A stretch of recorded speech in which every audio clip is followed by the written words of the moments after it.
Usa sa mga nindot nga leksyon nga gihatag sa Ginoo kanato nining atong ebanghelyo nga kanabang dili ta unta dali nga ma-discourage.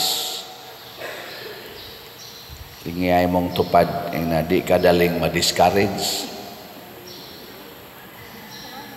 Kay kung tanaw nato upat ka klase sa yuta ang iyang gihisgutan, ang tulo pulos gyud dili maayo, usaray maayo nga yuta.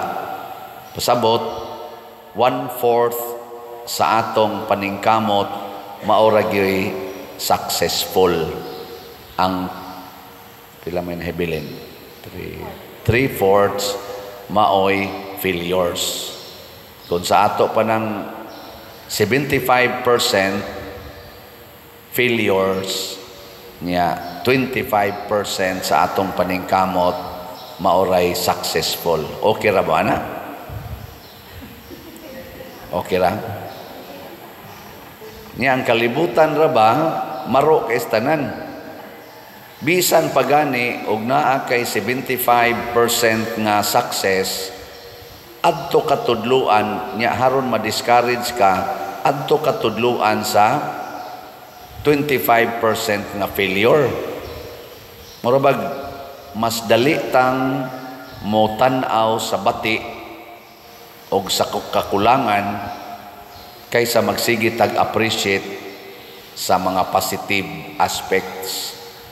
Pero na imong anak, eskwela. Nya, siging balik-balik sa eskwelahan. Pagtapos tuig, nahuman ganyan tibok tuig, unsa man na, nindot na, dili. Nahuman ganyan eskwela ba, tibok tuig, nindot, dili. Nya, nahagbong mag-usa ka subject. Usa rasa noon. Unsa man, mo appreciate ka niya o mo yaw-yaw? Oy, klaro kayo, muyaw-yaw. Pero ako magkatawa magkaikuan ng ubang mga estudyante, gikan sa grade 1, hangtod yun sa 4th year college, pasar siya. Pasar yun tanan. Nga, padong na siya mutik sa board exam. Karon nahagbong man. Zaman, mag-uol siya o malipay? Perting guula, perting yung problema ha. Ang uban pa gani, magdepresyon kay nahagbong sa board exam. Wagi siya ka-appreciate nga pila ka book exams ang iyang napasar gikan grade 1 hangtod 4th year college. Pagkadaghan ng exams nga napasar niya, kadto ra gyud usa ka exam, ang board exam mo iyang gitan-aw nga mo maghatag og meaning sa iyang kinabuhi. Pagkaluuyas klasihas tao ingon ana. Pero ninyo god, di mo ka-appreciate nga naginhawa pa mo, di mo ka-appreciate nga makalakaw pa, sakto pa kaayos kaning lawas, healthy kaayo. Mag-uol gid anang kilay, mag-uol anang naang mga ngabil, mag-uol anang mga pilok, kana na lang gyud inyong daginoton. Mag-uol anang muputi ang buhok, nanay uban ang buhok. Wa jud ka appreciate nga at least wa pa ko mag-meningitis. Di ba? At least wa pa ko ma-stroke. At least kalakaw pa ko kana ra yung uban sa buhok mo na problemahan gyud kaayo. Kagamay ra gyud ana. Karon gitudloan tas Ginoo. Settle on small success. Ayaw kabalaka, basta naalay gamayng success, okay na. Kay siya gani dinhis kalibutan, purti niyang paningkamot aron tamaluwas, ang ending ra gyud duha ra gyud katao ang or tulo katao ang murag matawag niyang success in his life. Kaysa nagbitay na siya sa cross, tulo na lang katao ang nibarog tupad kaniya. Si Mama Mary, si John, nakatong the beloved, o si Mary Magdalene man siguro do. More, ni adto dito. Pasabot, maura gito'y iyang loyalista. The rest, nanagan, nagpaantaw na lang kay nangahadlok. Kanamang marutag biyaan sa tanan ba? Sigihan na lang tagsaway sa kadaghanan. Ayaw kabalaka, pangita o labing minus usa ka tao nga ni believe gyapon nimo.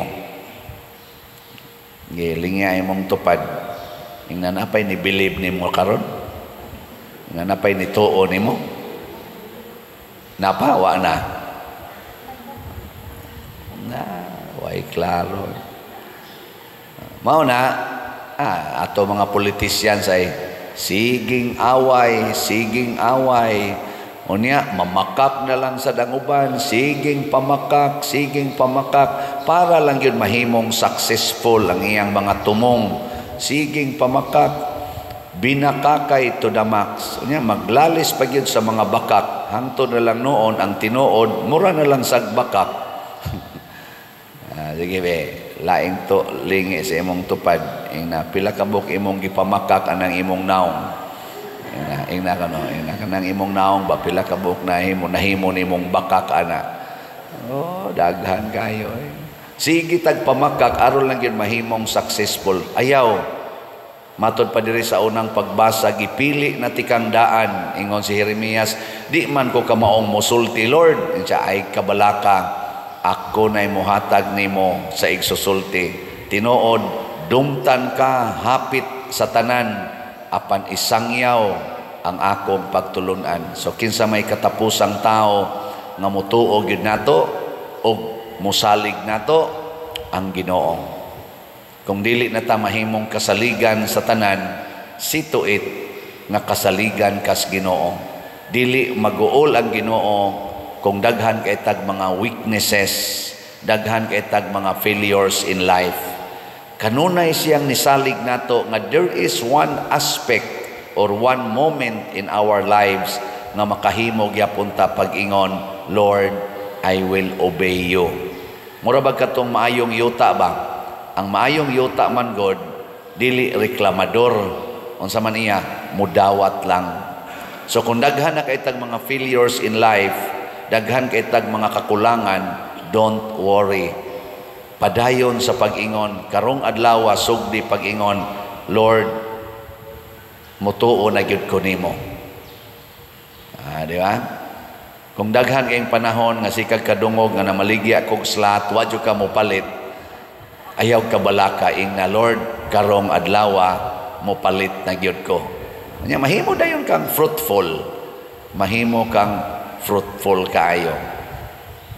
Katubitang ako ning hisgutan sige balik-balik pagka elementary nako, daghan kay kog mga bati nga sa eskwela ba kay siging kasiro ana saway-sawayon lang ko nga bugo in town kaayo pag elementary, pero ning undang gani ko pagka grade 4 kay di gyud makaya ba kanang kapoy kay tanan sige eskwela nya sige lang gyapon tag ka zero. Ganahan mo na mo eskwela kanang wa jud kay ribbon, sige lang kag pakpak ini graduation, wa jud ka suway nga saka ka ng stage, sige lang kang pakpak, mamuwala mong kamot sige pakpak. Among classmate no uban saka kadaog naman na nagbitay li og patinambog atas gipang sawit dire, ikaw wa gyud kay usa ana kapoy sa doy. So ay mana mga bright man mo, klaro man na inyo mga naong bright man mo, pero wa lang gyud ko ma-discourage. Sige lang gyud kumbate hangtod pagka grade 5 na balik kog eskwela grade 5 14 na akong edad. Gi-assign din ko sa garden. Okay na kayo. Fruitful na ko. Kaya na naman ko'y garden. So, anak ko magsigig suod sa classroom. Kay fruitless man ko dito ko sa garden.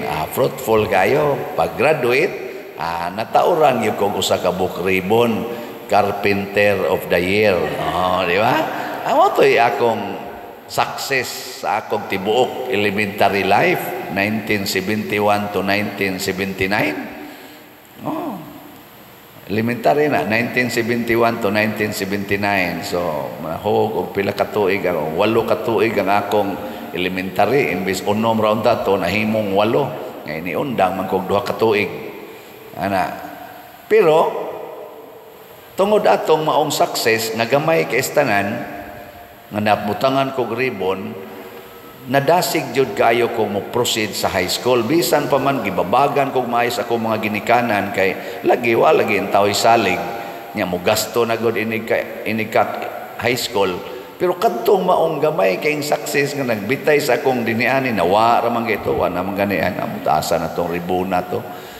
Nawa ra man to kay pag daga na mo ngadto sa bukid pagkagabi karton raman sa to nya gibutang dinagong nya ngit-ngit siging dakpanay dagandagan hangtod gipaningot pag abot ako sa bukid wa naman diri akong ribbon sa akong dughan ana ang dinagom na malay nahibilin. Wa atong ribbon pero wa mawa ang akong sense of self-confidence nga doon agad ay success nga akong makabot. Mao to eskwela din kog high school, napugos mo sa tunako sila sa mama ug papa. So graduate kog high school, 5th honor, wing commander pagyud, kauyab pagyud dagan-dagan. So yahaya ato pag-graduate ako college, commerce accounting, magna cum laude. Yahaya karon perting ko suga mangulikta. Nya unsa man na success na dili. Pero na-discourage pa ko ato sus paita carpenter of the year gyud ang ribbon og na-discourage pa ko mingo di na ko eskwela dako na kikustanan 16 na akong edad pag graduate na ko og elementary carpenter of the year gyud makuha kaluoy nako wa ko ma-discourage nya usas wa nako ba di usas nakapadasig nako ato tungod kay gasigi kog ampo. Member nako sa Legion of Mary, sige nako Rosario almost every day. Niya kuan na gyud ba kanang nanagyud mo atubang na gyud ko Ginoo, musalig nako sa Ginoo, mo ingon nako Lord, ikaw ra gyud tag-iyas tanan. Ana, ikaw ra gyud makapausab aning tanan. Mo nang daghan kay mga tao nga nahimong successful tungod kay ni focus sila og nadasig sila sa ilang single success dili sa multiple failures in life. Don't worry about failures. Nga naman, part lang na sa atong paningkamot. Focus on success. Kaya ang Ginoo, kung hain ka nadasig, hain ka hatag sa imong kalipay og ni-appreciate kas Ginoo tungod anang maong nindot nga gasa, anha sad kaniya diha pabungahon og maayo. Nagamit baya nako ang akong pagka-assign sa garden dito sa elementary pa. Unsa man to? Service. Kana bang alagad ba? Alagad. Hangtod karon nahimo gyud ay nako tong asset ang pagsigig tanom, pananom, panindot dito sa garden, magsigig riprap anang mga bato, ana. Alagad man agad. Ana, karon tanawa. Unsa man ko diri nangalagad? O wa? Kusga. Nya kamo, unsa man mo nangalagad o wa? Kanang wa mo palit og slot unsa man na nangalagad o wa?